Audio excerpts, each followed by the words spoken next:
예, 오후장 터닝포인트 이어서 가도록 하겠습니다. 오후에 봐야 될 변수들, 종목들, 이슈들 살펴보겠습니다. 오늘 KM투자파트너스 김성훈 대표님 모셨고요. 주식명가 MTNW 허반석 어드바이저 함께합니다. 어서 오십시오. 안녕하세요. 안녕하세요. 자, 지수는 오늘은 또 코스피가 강해요. 어제는 코스닥이 강했는데 오늘은 이제 코스피 쪽 외국인들이 역시 좀 사니까요. 외국인들이 코스피 사고 선물 사고 이러다 보니까 코스피가 좀 강한 흐름들인데 이슈 체크 하나씩 하도록 하겠습니다. 오후장 터닝 포인트 첫 번째는 상승세 주춤하는 국내 증시 쉬어갈 때인가? 요거는 당장 이제 오늘 오후뿐만 아니라 이제 다음 주 금요일이기 때문에요. 다음 주로 우리가 전략적으로 생각할 때 조금 쉬어갈 타임인가 아니면 다시 좀 다음 주도 갈 수 있을 것인가? 김성훈 대표님께서 단기 전망과 함께 전략을 좀 말씀해 주시면 좋겠어요. 네. 뭐 최근에 이제 일본 증시하고 또 네. 대만 증시가 사상 최고치를 기록을 하는 가운데에서 국내 증시 같은 경우는 일단 저퍼주 중심의 열풍이 조금 주춤한 모습입니다. 그래서 네. 국내 증시도 글로벌 증시에 동참을 할 것인가, 다음 주에 이제 나올 이슈도 우리가 한번 점검을 해봐야 예. 되지 않을까 싶은데, 외국인들이 어제 잠깐 이제 매도 물량을 소폭 이제 소진을 하고 이제 어느 정도 이제 10일 연속해서 순매수를 계속 이어가고 있는 상황이 있는 건 맞는데, 2600에 대한 코스피 저항대 돌파를 지금 꾸준히 한 4번, 5번 정도 시도를 하고 있거든요. 그래서 제가 봤을 때는 대만 증시 대비해서 국내 증시 같은 경우는 저피 비할 종목이 상대적으로 굉장히 많기 때문에 지수를 그래도 끌어올릴 만한 수준의 이 어느 정도의 성장 동력은 조금 더 제가 봤을 때는 충분하다 그렇게 생각이 되고요.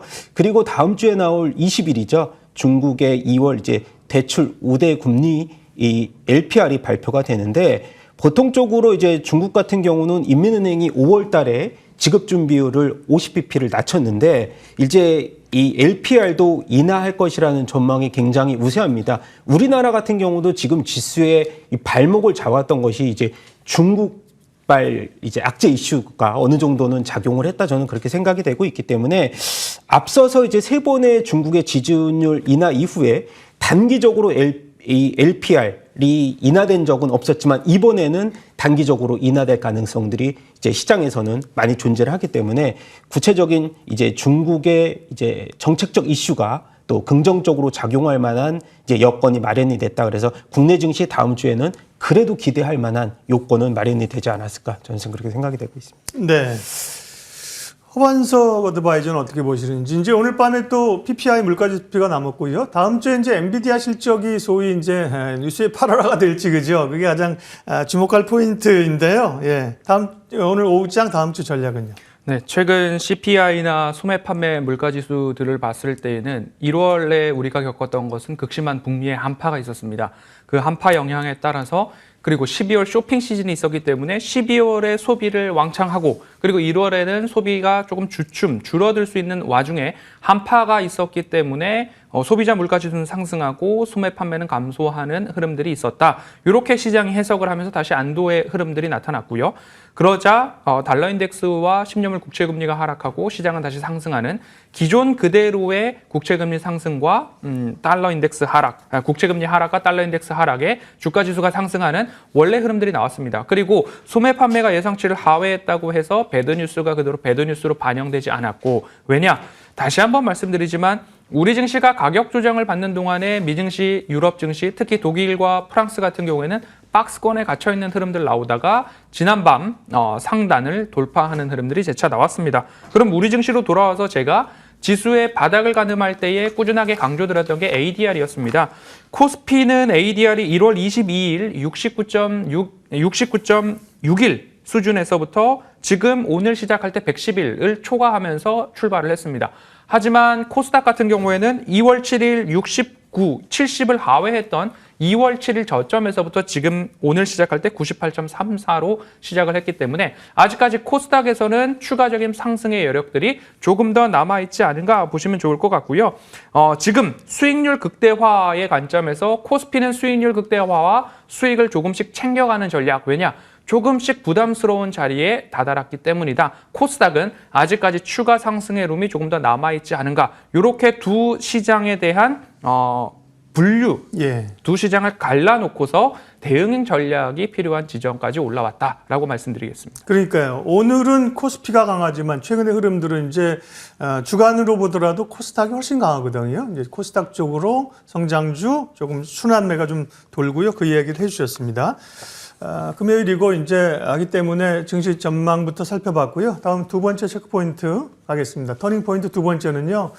테슬라 저가 매수 유입, 국내 2차 전지주도 본격적으로 반등할 수 있을까인데요. 2차 전지가 단기적인 반등이냐 아니면 상승세를 이어갈 수 있을 것이냐 여기에 대해서는 어제까지 우리가 주구장창 얘기했고요. 그래서 오늘은 두 분께는 테슬라도 6% 반등했고 이제 리튬 가격이 좀 올라오잖아요. 그죠? 그래서 기본적으로 2차 전지에 대해서 나는 아니라고 생각한다. 그런 게 아니라고 하면 2차 전지 가운데서 공략할 만한 그 안에서 섹터가 있잖아요. 그죠?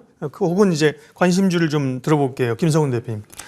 일단은 저희 오늘 LG 에너지 솔루션이 반등폭이 그래도 강한 상황인데 네. 제가 봤을 때는 이제 이 LG 에너지 솔루션 같은 경우는 이 LFP 배터리를 내년에 이제 하반기에 양산한다는 소식이 전해졌고 네. 중국 등이 이제 BYD 등이 생산되고 있는 이 LFP 관련 이 배터리 생산 계획에 대해서는 국내도 이제 하반기쯤으로 목표를 하고 있고 현대차하고 이제 인도네시아 합작 공장을 4월에 가동을 이제 한다고 합니다. 특이한 점은 사실은 이제 국내 전기차 판매 이 성장이 둔화되면서 매출 규모 하락이라든가 비가동 손실 등이 어느 정도 주가에는 이미 충분히 반영이 됐다고 생각이 되고 있고요. 뭐 앞서서도 테슬라가 이제 오늘 같은 경우에 반등폭을 이제 충분히 어느 정도 주기는 했지만 이제 그 우리가 고점에서 봤을 때 우리가 대장주 테슬라를 한번 계속해서 주목해야 될 점은 이제 전기차 업종 보조금을 받기 위한 가격 인하 전략이 어느 정도 주가에는 좀 호재로 작용을 했다라고 보실 수가 있을 것 같고요. 우리가 테슬라를 봤을 때 AI 기술력에 대한 기대보다는 계속해서 전기차에 대한 이 판매율 포커스에 맞춰져 있다는 것이 사실은 조금 안타까운 점인데 이제는 어느 정도 눈높이를 조금은 높여도 된다라는 생각이 갖고 있고 일단 우리가 이제 돈나무 언니라고 불리는 네. 이제 우리 아크 자산운용에서도 테슬라를 이제는 어느 정도 가격 메리트가 충분히 존재한다라고 해서 저점 매수에 이제 가격적 메리트 구간에 접근하고 있던 구간이기 때문에 사실 ETF 쪽으로도 패시브 자금들이 2차 전지를 필두로 해서 전기차 시장에서 계속해서 네. 이제 저점 매수를 이어가고 있다는 점을 굉장히 강조를 좀 드리고 싶습니다. LG화학은 어제도 강했고요. 오늘도 6% 상승입니다. LG 에너지 솔루션 3%, 삼성 SDI가 5%. 대형주 쪽, 약간 셀업체 쪽으로 포인트를 잡아주셨고요. 허반석 어드바이저께서는 소재주도 그동안 얘기하시면서 네. 상승률도 잘 나왔잖아요. 2차 전지 가운데 어디를 좀 주목할까요? 종목으로 따져본다면 저도 원래는 셀이지만 네. 셀을 미리 말씀하셨기 때문에 네. 저는 전고체 배터리 관련해서 이수 스페셜티 케미컬 좀 보시면 어떨까 싶습니다. 셀 업체들을 먼저 보시고 그리고 소재 업체들은 감사 보고서가 발표된 이후 보셔도 늦지 않는다라는 이야기 어제 이 시간에 드렸고요. 네. 어제 잠깐 말씀드리지 못한 부분 중에 하나가 리튬 가격 상승 때문에 앞으로 2차 전지 관련된 전 섹터를 봐도 좋은가에 대해서 동일하게 감사보고서 발표 이후를 보셨으면 좋겠다라고 안내를 드린 바 있습니다. 왜냐하면 리튬 관련해서는 탄산 리튬 가격과 수산화 리튬 가격 두 가지를 조금 구분해서 보실 필요가 있겠다라고 말씀드리고 싶은데요. 우리가 흔히 얘기하는 3원계 배터리 NCM, NCA 같은 경우에는 수산화 리튬 가격에 더 많은 비중이 있고 주 원료로 사용이 되기 때문에 수산화 리튬 가격에 대한 부분들 판단을 하셔야 될 것 같고요. 리튬 인산철 배터리, LFP 배터리 같은 경우에는 탄산 리튬 가격과 연동되는 개수가 더 큽니다. 그렇기 때문에 단순하게 리튬 가격이 오른다라고 보시기보다는 탄산 리튬 가격은 전년 대비 62% 하락하고 전주 대비 2% 상승하기 시작을 했고요. 전월 대비 2.3% 상승을 시작하게 했지만 수산화 리튬 가격은 이번 달 들어서 이제 하락 추세가 끊어가고 있는가, 하락 추세가 이제 둔화되고 있는가의 과정을 밟고 있는 상황이기 때문에 저는 전고체 배터리 소재주 중에서는 이수 스페셜티 케미컬 보시면 좋겠고요. 그리고 앞서서 말씀해 주신 셀 업체들 중심으로 보시고 감사보고서 이후에 소재주들 보아도 늦지 않고 아직 매력적인 섹터와 종목들이 남아있더라 정리하겠습니다. 네, 2차 전지 전략 세웠습니다. 특별히 그 가운데서 눈여겨볼 만한 기업 쪽으로 질문을 드렸고요. 2차 전지가 뭐 반등이 와야 될 타이밍이 늦어도 한참 늦게 온 거죠. 예, 지금 이제 바닥을 잡고 올라와서 다행스럽고요. 터닝 포인트 세 번째 이슈는 어떤 건지 보여주십시오. 확인합니다. 너무 많이 올랐나? 반도체주 지금은 쉬어갈 자리인가? 너무 많이 올랐나? 초전도체 아닙니까? 반도체는 사실 그렇게까지 뭐 너무 올랐잖아라고는 아니라고 생각하는데 좀 조정이 나오죠. 대표적으로 SK 하이닉스도 15만 원 찍고 나서 어제 오늘 그렇고 오늘 보면 한미 반도체, HPSP는 한 5% 정도. 이런 것들은 좀 그죠? 단기적으로 급등했다가 눌리는데 역시 반도체도 앞서 2차 전지처럼 지금 반도체 조정일까요? 아닐까요? 뭐 이런 거 우리가 기본적으로 안다고 생각하고 어떻게 공략을 해야 될까? 그 가운데서 어떤 기업을 좀 보면 될까 얘기를 할게요. 허반석 의원님 먼저 말씀해 주세요. 네. 반도체 대응의 영역이 중요하다라고 어제도 말씀을 드렸습니다. 뭐 CXL이든 온디바이스든 AI든 데이터 센터든 HBM이든 DDR5든 너무 많이 오른 종목들에서는 차익 매물이 충분히 나올 수 있는 위치이기도 합니다. 왜? 시장이 저점에서 우리가 용기를 낸 이후에 차익 실현을 할 만한 충분한 구간까지 점점 더 가까워지고 있고 상승의 룸이 적어드는 기업들이 많아지고 있다는 거죠. 이렇게 됐을 때 우리가 그것을 수치화해서 보는 게 ADR이라고 말씀을 드렸고 여기에 대한 상승의 룸이 적어지고 있는 가운데 여기저기서 나도 수익 보고 너도 수익 보고 다 수익이라고 얘기하니까 시장에 대한 두려움을 잊은 채 또 올라타기 시작하는 종목들이 나올 수 있다는 거죠. 그것들이 조심해야 될 구간인데 그럼에도 불구하고 수많은 개인 투자자분들이 그 조심성을 잊고서 포모에 또 올라탔다가 윗꼬리를 잡고 내려오는 모습들, 또 손실로 가는 모습들이 왕왕 나올 수 있는 날들이 머지않았다. 그게 다음 주 수요일 우리 시간으로 아침 엔비디아의 실적 발표가 될 수도 있는 만큼 지금 조금 조심해 볼 필요가 있다라고 안내를 드리고 싶고요. 어제 공개 방송 진행을 했고요. 오늘도 방송 직후에 공개 방송을 할 텐데 SK 하이닉스 어떻게 했느냐 어제 공개 방송에서 제가 공개를 드렸습니다. 한 번 더 오늘 리와인드를 드릴 텐데 뭐 매도에 대해서 정답이 있을 수 없겠지만 적어도 수익을 볼 확률이 높은 저점 구간에서는 과감하고 용기 있게 매수할 만한 종목이었고 지금 자리 제가 14만 원 보셔야 됩니다라고 말씀을 드린 이후에 분할로 매도해 나가는 과정도 말씀을 드렸으니까요. 이 부분 참고해 보시면 좋을 것 같습니다. 코스피가 ADR 111을 상회하는 구간에서도 우리가 볼 수 있는 종목은 AI와 데이터 센터, 갤럭시 S24 등의 모멘텀, 산업의 방향성은 여전히 동일하게 우상향의 기조를 그리고 있습니다. 그러면 적정 가치로 회귀했는데 너무 오버슈팅 나온 것들은 적정 가치로 회귀가 된다면 떨어질 것이고 저점 구간에 있으면서도 아직 실적이 좋은데 저점 구간에서 시세가 나지 않는 종목들은 적정 가치로 회귀하려고 한다면 올라갈 것입니다. 그 종목 오늘 제가 방송 말미에 공략주로 선정을 했으니까요. 방송 끝까지 시청해 주시기 바랍니다. 예. 그러니까 반도체는 뭐 좋으냐 안 좋으냐 이게 아니라 전략이 아니라 전술적 차원에서 그죠. 많이 오른 것들은 좀 차익 실현해주고 또 이제 들어오른 것도 올라갈 것들은 사주고 이렇게 말씀하셨고요. 김성훈 대표님도 마찬가지일 겁니다. 뭐 반도체 뭐 안 좋다고 얘기하시는 분은 별로 없을 거고 다만 이제 그 안에서도 종목별 움직임이 변동성이 있기 때문에요. 어떻게 대응하면 좋을지 어떤 기업 좋게 보시는지요?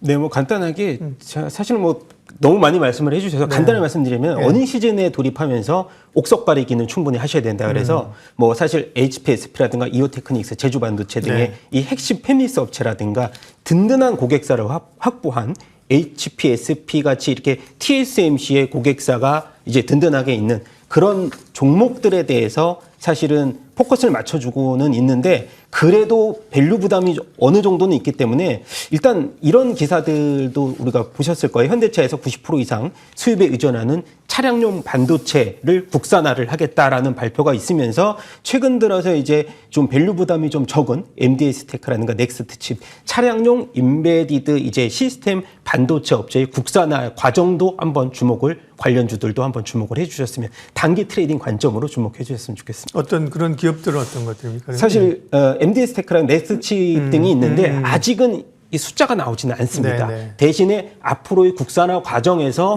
이 생태계를 조금씩 바꿀 수 있는 과정을 한번 주목을 해보자. MDS테크 말씀하셨습니다. 네, 좀 더 전반적인 거시적인 전략보다 디테일한 섹터분과 종목 이야기를 얘기해 주시니까 좋습니다. 감사하고요. 다음 터닝 포인트 네 번째 확인하죠. 복지차관이 전공의 파업 시 비대면 진료를 확대할 수 있다라는 얘기를 하면서 오늘 관련된 비대면 의료 관련주들이 이제 급등을 합니다. 예, 이건 뭐 워낙 사실 사회적으로 어려운 문제이기 때문에요. 뭐 그런 이슈 얘기는 이제 접어두고 우리는 이제 투자자 입장에서 그죠? 종목에 오늘 움직이는 것들을 어떻게 볼 것이냐만 이제 보고 대응하면 되잖아요. 김성훈 대표님. 네. 일단 그 의료계의 파업은 2020년에 한 달 정도 진행이 됐고 지금과 같은 경우도 이게 장기간이 지속이 될지 그럼에 이 기간에 따라서 테마도 형성 기간이 우리는 좀 주목을 해봐야 된다고 생각을 과거에 하는데 학습 효과가 있으니까 그때 네, 반추해서. 그렇죠. 네. 그래서 지금 보면은 인성정보라든가 비대면 플랫폼 관련된 종목들에 대해서 우리가 주가 움직임이 좀 오늘 강력하게 이어지고 있는데 네. 사실은 문제점이 하나가 있는 게 비대면 진료를 하게 되면은 이제 의료상의 그 위험성, 고위험성이 존재를 합니다. 오진의 가능성도 충분히 있겠고요. 그래서 제가 봤을 때는 국내 기술력은 아직까지 사실 비대면으로 승부를 보기에는 좀 이른 면이 없지 않아 있다. 오늘 엔비디아하고 SK가 투자한 미국의 상장 회사죠. 이스라엘 기업 이제 나녹스의 경우에 이제 지분 투자가 활발하게 이어지고 있는데 반도체 칩을 활용한 이 CT 촬영 기술을 보유하고 있는 회사입니다. 이러한 글로벌적인 기술력이 어느 정도 검증이 된 기업에서는 투자에 대한 매력도는 충분히 있지만 국내 기업에서는 아직까지 선별적 투자뿐만이 아니고 단기적으로 접근을 해서 수익률을 어느 정도 챙기고 나와야지 네, 이것을 그렇죠. 장기적으로 유망해서 저희가 뭐 펀더멘털적으로 본다 이것은 아직 무리가 있다 저는 그렇게 생각이 돼요. 그러기에는 변동성이 이제 있는 그런 네, 그리고 아까 히스토리컬 말씀드렸듯이 종목이죠. 맞아요. 이런 오진에 따른 위험성이 충분히 존재한다. 네. 예. 예, 관련해서는 이제 어제 방송에서 인성정보를 말씀하셨던, 네. 오늘 지금 인성정보 26% 상승률을 기록하고 있는데요. 어제 말씀하셨던, 우리 허 어드바이저 차원에서, 네. 그 인성정보도 잠깐 봐주시고, 이쪽, 관련해서 어떻게 전략 제어해야 될까요? 네. 네, 운이 좋게도 어제 인성 정보를 안내를 드렸고요. 네. 비대면 진료 확대에 대한 정부의 발언이 있었습니다. 지금 의료 파업에 대한 이야기가 과거에도 그렇고 지금도 어떻게 흘러갈 것인가 다시 한번 복기해 보면요. 의료계에서 총파업에 대한 이야기들, 뭐 전공의들, 뭐 인턴들 해가지고 다 사직서 쓰고 며칠 기한으로 우린 떠나겠다. 또 한쪽에서는 그건 가짜 뉴스였다. 이런 이야기들이 나오기도 합니다. 그러면 총파업 소식이 나오고 실제로 총파업에 돌입을 하기도 합니다. 그 가운데 정부가 대책을 내놓기 시작을 하죠.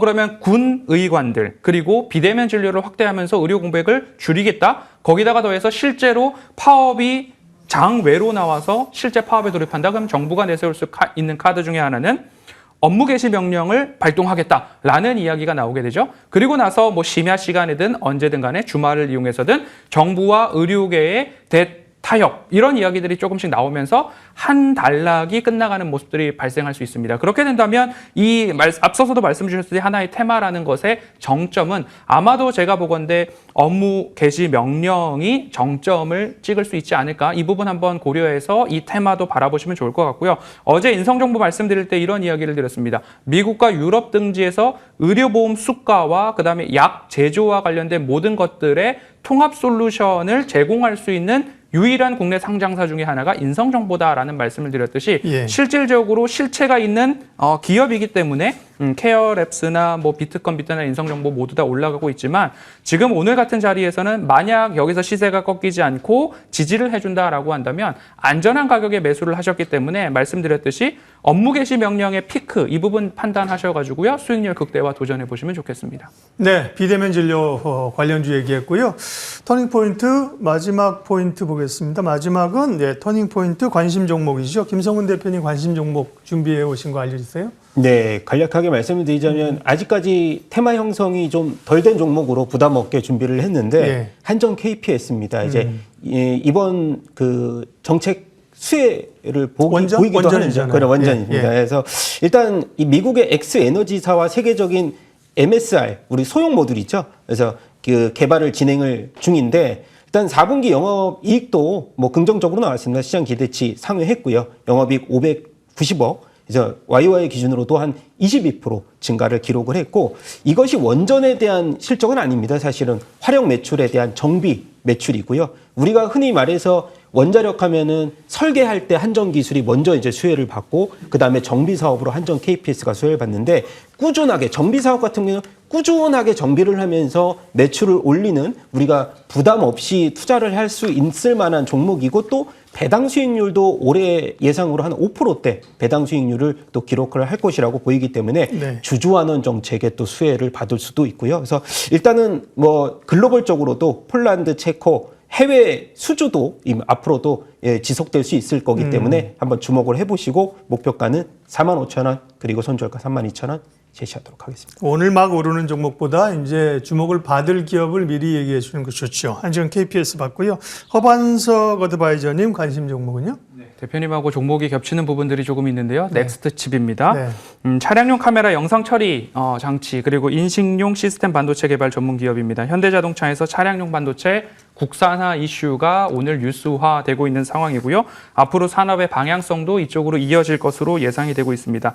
차량 한 대당 탑재되는 카메라 대수가 점진적으로 증가하고 그 카메라에서 인식됐던 영상에 대한 부분들 ISP 있습니다. 고화질 영상 처리 기술에 대한 기술력 보유하고 있는 기업이기 때문에 영상 처리가 앞으로 자율주행에 있어서 중요도가 높아집니다. 제가 강조드리는 차트상 저위험 구간에서 앞으로 산업의 방향성 그리고 시장의 성장성까지 이어진다라고 한다면 지금 저점 구간에서 반등이 막 나왔기 때문에 추세적인 상승에 대한 기대감 가져볼 만하지 않을까라는 말씀드리고 싶고요. 매수가는 14,000원 아래에서 도전 이어가시면 좋을 것 같고요. 예. 목표가는 18,000원, 손절가 13,000원 제시해드리도록 하겠습니다. 허반석 위원님 관심 종목은 넥스트칩이었습니다. 허반석 위원님은 방송 끝나고 바로 12시부터 그렇습니다. 12시부터 또 무료 온라인 공개 방송 하신다고 하니까요. 관심 있는 분들 참여하시면 좋겠습니다. 예, 터닝포인트 전략과 종목 KM 투자 파트너스 김성훈 대표님 그리고 MTNW 허반석 어드바이저님 두 분 함께 했습니다. 오늘도 수고하셨습니다.